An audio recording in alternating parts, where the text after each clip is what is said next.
without food, water, gas, electricity and completely unsanitary conditions. This is how Severodonetsk lives now. The city is on the verge of a humanitarian disaster. This was reported by the head of the Luhansk Regional Military Administration, Serhiy Haidai. Russian troops have destroyed or damaged almost all critical infrastructure by shelling. Meanwhile, the occupiers are not going to rebuild anything. There is no centralized water supply, gas and electricity. There is a big problem with the sewage system. Treatment facilities do not work, as well as plumbing stations. Sewage is accumulating. Add to this the temperature of the air, which is now outside, and also the stench from the dead, those buried in the yards and many of those who remain in apartments and entrances, as in one of the high-rise buildings in the new districts. A humanitarian disaster awaits Severodonetsk. Serhiy Haidai, head of the Luhansk Regional Military Administration, on Telegram.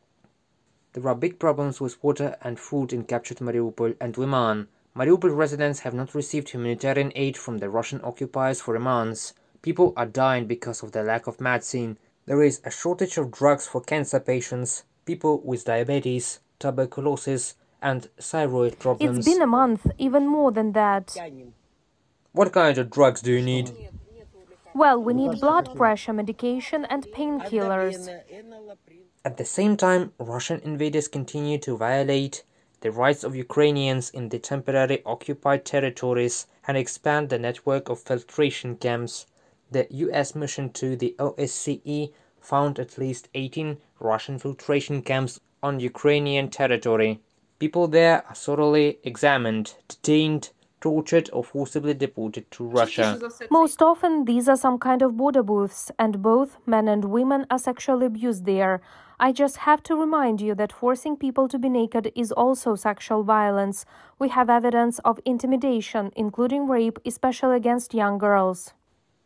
In order to intimidate people, a moratorium on executions was lifted in certain districts of the Donetsk region.